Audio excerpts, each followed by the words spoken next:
we didn't do things the easy way, that's for sure.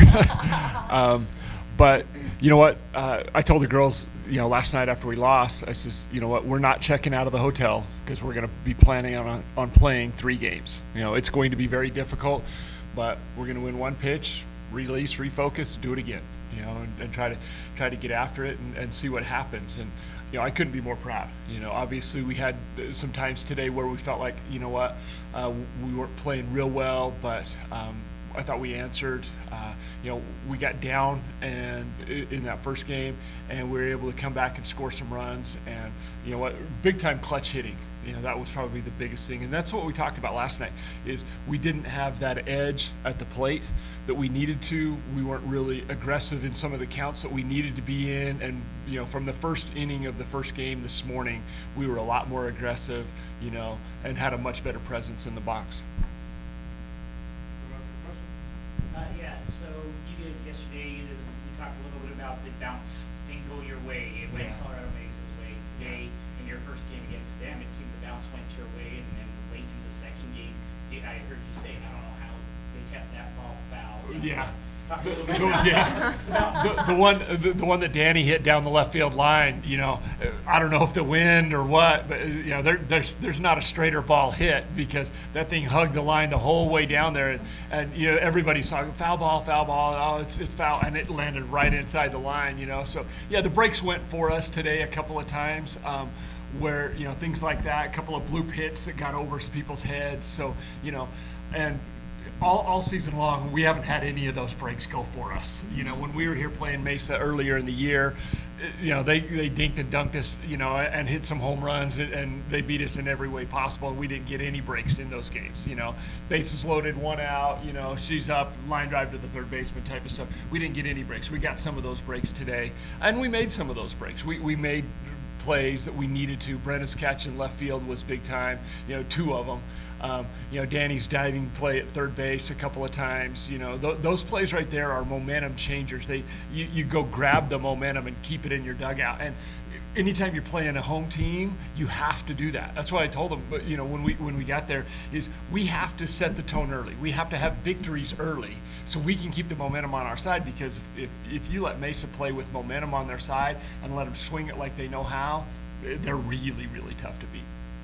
Carissa, you came out and played a game there in the second half, and that really set the tone and kind of shut down Colorado Mesa. About your experience there. Honestly, I just knew that I had to throw ground balls and rely on my defense behind me, and they had my back the whole entire time. So. How's it feel there? Really good. Really good. Yeah, it's a pretty good feeling as a freshman. So. Well deserved, that's for sure. Thank you. Kori, talk about your big last game. What you kind of see throughout the course of that at bat, and how that one feel coming off. Oh, I can't put into words how it felt. They've been nailing me inside all game and all weekend, and just making that adjustment. And I said, okay, you know what? Let's just relax. I know they're gonna throw me inside. Let's scoot a couple inches off the plate, and yeah, I saw it and didn't miss an inch of it.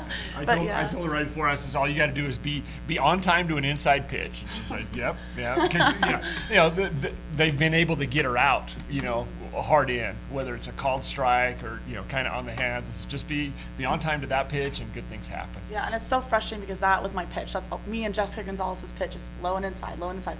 That's all they're throwing us. And I said, all right, let's make an adjustment. Let's do this. Come on now. But yeah. Coach, 11 straight years making the NCAA tournament, but this is the first time you haven't actually had to wait to find out if you made it. Yeah. Is this feeling a little nicer? Yeah, oh yeah, for sure. And I told the girls, I says, being in the regionals, since we were postseason eligible, from the first time we were postseason eligible, we haven't ever been out of the regionals. And that's really difficult to do. And I told them, I said, you guys don't understand how difficult that is to sustain that level of excellence, or that level of achievement for that long of time. But I told them, I said, it's all about the heart that they have. We lost a couple of series. We lost to Mines and we lost to Mesa early in the year, and we bounced back and had started to string the victories together, and started to swing it a little bit better. We started to pitch it a little bit better. But yeah, to sustain that level of achievement for that long, because a lot of people say we got to regionals, and that's kind of that's what they hang their hat on. It's always going to be a disappointment if we ever don't make it to regionals, because that's the expectation that these guys have, and that's the expectation of our program. And just having that thought in the back of our mind while we were playing, I think definitely lit a fire under our butt the entire weekend. And we said, okay, let's take it inning by inning, pitch by pitch. But at the end of the day, we need to get this done and we need to do it. So Coming into the season, you guys were up there in the rankings. You guys come in, you guys have to play a team like Colorado Mesa, who's known regionally, nationally. Talk a little bit about playing in the RMAC itself. Yeah, it's the RMAC's a grind, and everybody knows it. Whether it's basketball, volleyball, softball, baseball, whatever. We have 10 straight weekends of 4-game series, and that's hard. You need a deeper roster, a deeper pitching staff, healthy bodies, and knock on wood, we only had one injury this year, so it's hard. And we had 6 road trips and only 4 home series. So yeah, and we knew it was going to be difficult.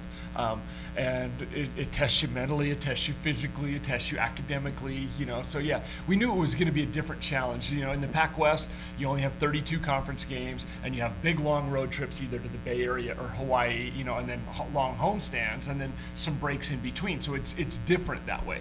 With the RMAC, it's every weekend, Saturday, Sunday, every weekend, Saturday, Sunday. So yeah, it's really difficult, but you know what? We're happy to be here. And what's on the docket for next week? Give us a mindset. Selection show, yeah, who knows? Selection show Monday morning, and then we'll find out. Obviously, we're probably headed to one of the Texas schools, Commerce and Kingsville. Those have been the top 2, and I think they're playing in the conference championship tonight, so I can't imagine that they would go out of the 1 or 2 spot. So, we'll play wherever they give us, and we've been, everything from the 1 seed down to probably as low as the 7 seed, in the years that we've been in, so we've been in all of the brackets, whether it's the 1-8 game, the 2-7, 3-6, 4-5, doesn't matter. And I told these girls, it doesn't matter when we play, because we had the 8:30 game twice, in this tournament, and I said, hey, you know what, big deal. We're up for 6 a.m. for weights or 7 a.m. for weights, so big deal. It doesn't matter when we play, it doesn't matter who we play, it matters how we play. And we played pretty well this weekend. Congratulations. Thank you Thank very you. much. Appreciate it. Thank you.